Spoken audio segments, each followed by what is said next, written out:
பல படங்கள் போய் ரீச் ஆயிருக்கு. ஸோ ஒவ்வொரு கதையும் அந்த கதை மக்களுடன் ஒன்றிணைந்து இருக்கும்போது அது ஆண்டாண்டு காலமாக வாழ்ந்து கொண்டே இருக்கிறது தான் சொல்லுவேன். அந்த விதத்தில் ஸ்ரீகணேசன் அந்த கதை சொல்லும்போது ஃபஸ்ட்டு எனக்கு நிறையா கேள்விகள்லாம் இருந்தது.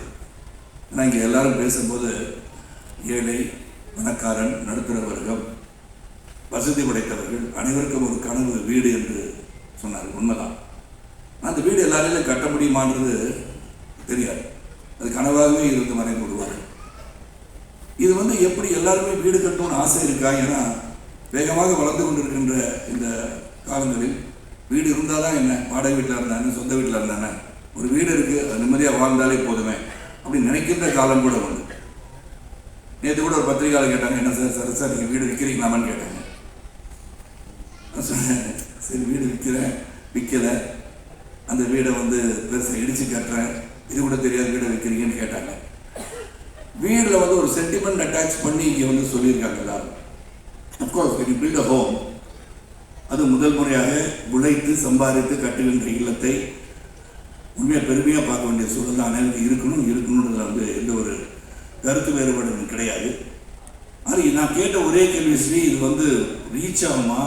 எல்லாருக்கும் வீடு கட்டணுன்ற ஆசை இருக்கா? இல்லாட்டி சம்பாரித்து நல்லா இருக்கணும், குழந்தை குட்டி நல்லா இருக்கணும், வருங்காலம் நல்லா இருக்கணும், சேமித்து வைக்கணும்னு நினைப்பாங்க, வீடு கட்டணும்னு நினைப்பாங்களா என்று ஒரு கேள்வி தான் வந்தது. ஆனால் இந்த படத்தில் நடிக்க ஆரம்பிச்சதுலேருந்து I felt yes, I think a home, a roof above the head is compulsory in the past. அது இங்கே இதான் அருணை பற்றி ராம் சார் சொல்லும்போது எல்லாருமே அதே பாதையில் தான் வந்திருக்கும். வானத்திலிருந்து குதிச்ச நட்சத்திரம் நம்ம எல்லோரும் உடைத்து கஷ்டப்பட்டு இந்த கஷ்டத்தை உள்ளடக்கி நாம் வாழ்ந்து கொண்டிருக்கிறோம் என்பது உண்மை. நான் அருணை பற்றி சொல்லும்போது அருண் இந்த மேடையில் நான் போன பிறகு அனௌன்ஸ் பண்ணுவார், இந்த மாதிரி அவர் அடுத்த படத்தை கதாநாயகனாக நடிக்கிறதுக்காக தான் நீங்கள் ஷேவ் பண்ணிட்டு க்ளீன் ஷேவோட வந்திருக்கான்னு நான் நினைக்கிறேன். மனசில் படுது. அது தேவயானி இயக்கத்தில் நடிப்பாருன்னு நான் நினைக்கிறேன். நான் ஏற்கனவே ஒரு படம் ஒத்துக்கிட்டாரு. தேவயானி இயக்க சாந்தி டாக்கீஸ் தயாரிக்க நானும் சித்து நடிக்கிறத ஒப்புதல் தவித்து விட்டோம். அதனால் அது பண்ணுவார நம்பிக்கையோடு தான் நான் பேசுகிறேன். நான் தேவயானி டைரக்டர் வேறு ஆகிட்டாங்க. ஸோ இங்கே படத்தில் நீங்கள் ட்ரெய்லர் பார்க்கும்போதும் சரி, பக்கத்தில் சைத்ராபான்னு கேட்டாங்க, சரத் சார் என்ன கண்ணீர் வந்தது போல் தெரியுதுன்னு சொன்னாங்க. கண்ணீர் வந்தது போல் தெரியவில்லை, உண்மையாக கண்ணீர் வந்தது தான் என்று சொன்னேன். ஏன்னா it is so emotional to look at it. The way it is cut editor பேசிட்டு இருந்தாங்க. And DK Siddhan work with that initially. இது ஒரு வாழ்க்கைக்கு இன்று மக்களோடு மக்களாக இணைந்து பார்க்கும்போது இந்த குடும்பம், ஏன்னா குடும்பம் தான் மெயின், ஸ்ட்ரென்த். அது டிஸ்இன்டகிரேட் ஆகக்கூடாது. எந்த ஒரு சூழலும் தாய் தந்தையை வணங்குவதுன்னு சொல்கிற மாதிரி அந்த குடும்பத்தை ஒற்றுமையாக வைத்திருப்பதே மிக மிக கடினம் இந்த காலகட்டத்தில். இந்த படத்தில் பார்த்தீங்கன்னா அவ்வளோ சோதனைகள். நீங்கள் ட்ரெய்லர் பார்க்கும்போது நான் சொல்கிறேன், படத்தை நீங்கள் பார்த்து தெரிஞ்சுக்கிறீங்க. அந்த வேதனைகளும் சோதனையும் வருகின்ற காலகட்டத்தில் நினைத்திருந்தது நடக்கிறதா இல்லையான்னு அந்த கதை. அதுவும் ஸ்ரீகணேஷ் சித்தரித்த விதம் யதார்த்தமாக வாழ்க்கையில் இப்படி தான் இந்த நடுத்தர குடும்பம்னா இப்படி தான் இருக்கும். படிக்க வைக்கிறது எப்படி, கல்லூரிக்கு போகிறது எப்படி, கல்லூரி வேலை கிடைக்கிறது எப்படி, கல்யாணம் பண்ணி வைக்கிறது எப்படி, உடல்நலம் சரியில்லாத பணம் எப்படி, இதெல்லாம் தாண்டி உங்கள் கடமை வெற்றி பெற வேண்டும் என்று சொன்னால் மிக மிக கடினம் என்பதை உணர்த்துகின்ற ஒரு படம் இது. நான் கடைசியில் வெற்றி பெற வேண்டும் என்று சொல்கின்ற படமும் இது. அந்த கடைசியில் இங்கே ஜெயிக்கணும்னு சொன்னது பார்த்தீங்களா, that is where we stand. நான் life is full of challenges. என்னை பொறுத்த வரைக்கும் லாட் ஆஃப் ரிஸ்க் அதை இதில் சாதிச்சு காட்டணும். எந்த இடத்துலையும் மனசை விட்டுறக்கூடாது. இது கூட இன்டர்வியூ நாசிர் அண்ட் தேவயானி சொன்ன ரவிக்குமார் சார் கேட்டாங்க. நான் ஒரு தேர்தலில் மிகப்பெரிய தேர்தலில் தோல்வி பெற்று வந்துட்டு இருக்க வழியில் நாளைக்கு ஷூட்டிங் எங்கன்னு கேட்டேன். இல்லை சார் கேன்சல் பண்ணிட்டேன் அப்படின்னா. எதுக்கு சார்னு கேட்டேன். இல்லை இந்த நேரத்தில் இந்த எமோஷனில் எப்படின்னாங்க. நான் சொன்னேன், சார் அது வேறு இது வேறு, நாளைக்கு ஷூட்டிங்லேயும் நடிக்கிறேன்னு சொன்னேன். That should be your attitude, that should be the attitude to think.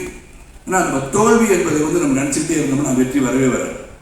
பல தோல்விகளை கடந்து வருவதுதான் வாழ்க்கை என்று உணர்ந்தவன் நான். நான் பேசி கடிதம் படித்து விட்டு நான் சைக்கிளில் போய் பேப்பர் போட்டு ஒரு பத்திரிகையாளராக சைக்கிள் கடையில் சைக்கிள் ஃபிட்டராக நான் அருணை பற்றி சொன்னேன். I want to say about myself, many people may not know that. நான் எங்கேயோ வானத்தந்து குதிச்ச நட்சத்திரம் கிடையாது. எங்கள் அப்பாவுக்கு 5000 ரூபா தான் சம்பளம். செய்திகள் வாசிப்பது ராமநாதன் என்ற கணியர் குரலுக்கு சொந்தக்காரர், ஆல் இண்டியா ரேடியோவில் வேலை செஞ்சவர் தான் அவரும். ஸோ நாங்கள் வந்து வீடு கட்டணுன்ற எண்ணம் எங்கள் அப்பாவுக்கு வந்ததா இல்லைன்னு தெரியாது. மொத்தம் நாங்கள் வந்து சென்னைக்கு வந்தபோது 11 வீடு மாறி இருக்கும்.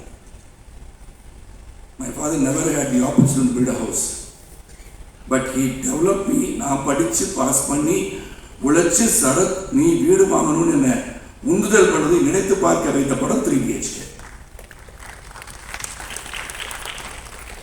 It's truly emotional, it relates to me. அதான் சைத்ரா கேட்கும்போது சொன்னேன், கொஞ்சம் ஈரமாக இருக்கு. This is where we take our lives back to where we started from. அதுதான் இந்த படம். ஸோ இதில் பல பாடங்கள் வந்து இதில் இருக்குது. How to fight in life. You just cannot give up. Go towards your aims and goals and ambitions you can achieve. அது முடியாதுன்னு நினச்சிட்டோம்னா அது you're finished. ஒரு பாக்ஸிங் பவுட்டில் கீழே வந்தவுடனே you are lost ன்னு நினைக்கக்கூடாது. That's when you lose. Try to get up. You can win. எப்போது நம்ம விழுந்து விட்டோம்னு நினைத்தீங்கன்னு சொன்னீங்கன்னா then you lose. But when you can get up, then you can never lose. ஆனால் அந்த ஒரு பஞ்சு கொடுத்தமா அந்த இதை விழுந்து தடுமாறி விழுந்துருக்கலாம். ஆனால் when you get up, maybe you can give a better punch and still make the other fellow fall. அதனால் என்னை பொறுத்த வரைக்கும் இந்த சேலஞ்சஸ் எப்படின்றது இந்த படம், இந்த சேலஞ்சஸ் எப்படி எதிர்கொண்டாருன்றது படம். இதில் நடிக்கும் போது we all became a family சொல்லலாம். இது நோ எக்ஸாஜரேஷன். அதாவது ஆடியோ ஃபங்க்ஷன் ஏதோ வந்து பேசுகிறாங்க நினச்சாரு. Really emotionally I'm connected to 3 BHK. I'm connected to this family of Vasudevan family truly, and this family is forever நினைக்கிறவனா. At any point of time, say this is my family, Devi will be my family, Chaitra will be my family, Mita will be my family, Ganesh will be my family, and most of all, the most respected, இதில் ஒரு பெரிய சகோதரர் கிடைச்சிருக்கோன்னா அருண் விஸ்வா தான். So there is no doubt about it. Ram sir சொல்லும் போது I understood why he is fighting to make a good film அப்படின்னு நினச்சி பார்த்தேன். அப்புறம் DK சிறந்த ஒரு கேமராமேன், நான் ஒரு அவரை பார்ப்பேன், சீக்கிரம் சொல்லி பார்ப்பேன். ஏன்னா சில பேர் கிரிட்டிக்கலாக ஏதாச்சும் நினச்சிட்டு மண்டை சும்மாவே இருக்காது. சித்துக்கு அப்படி தான், எனக்கு அப்படி தான்.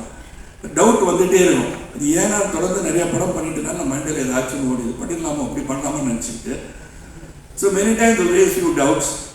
அதில் ஸ்ரீகணேஷ் வந்து நிறையா இயக்குநர்கள் பார்த்துட்டேன். நான் Sriganesh is such sweet heart, அதை சொல்லுவாங்க ஸ்வீட் ஹார்ட்டட் டிக்டேட்டர்னு சொல்லுவாங்க. லீ குவான் யூ பற்றி சொல்லுவாங்க. லீ குவான் யூ சொல்லுவாங்க person who love the people of Singapore. ஆனால் இவர் ஸ்வீட் ஹார்ட்டட் டிக்டேட்டர்னு சொல்லுவாங்க. அவர் வந்து செய்கிறத செஞ்சிருங்களா சார் அப்படின்றது நம்ம சிரிச்சுட்டு சொல்லுவாங்க. நான் சொல்லுவேன் கணேஷ் இது மாதிரி இதில் இந்த டைலாக் அப்படி மாற்றி சொல்லிடுறேன் கணேஷ். சரி சார் அப்படியா சார், ஓகே சார் நம்ம சரி நான் அந்த டைலாக் எழுதி வச்சுட்டு சரி இப்போ சொல்லலான்னு போனோன்னே சாட்டெல்லாம் வச்சுட்டு சார் நான் சொன்னதை மட்டும் அப்படியே சொல்லியிருக்கேன் சார். இதுதான் ஸ்வீட் ஹார்ட்டட் டிக்டேட்டர். நீங்கள் அதை மாற்றியெல்லாம் சொல்ல வேணாம் சார், எனக்கு தெரியும் சார், ஸ்கிரிப்ட் எழுது நான் கட்டி பிடிச்சிட்டு இருக்கேன் அந்த புக்கை நான் எழுதியிருக்கேன், எனக்கு தெரியும் சார், நீங்கள் பெரிய நடிகராகலாம் நிறைய படம் நடிச்சிருக்கலாம், நான் சொன்னது மட்டும் செஞ்சிருக்கேன் sir. I like it about conviction that what he has written will be there on the screen சொல்லி நினைச்சதான் ஸ்ரீ கணேஷ். இனிஷியலாக என்ன இப்படி சொல்லிகிட்டே இருக்காருன்னு பார்த்தேன். But Ganesh hats off whatever you felt Sarath இந்த மாதிரி கேட்டே இருக்காரு.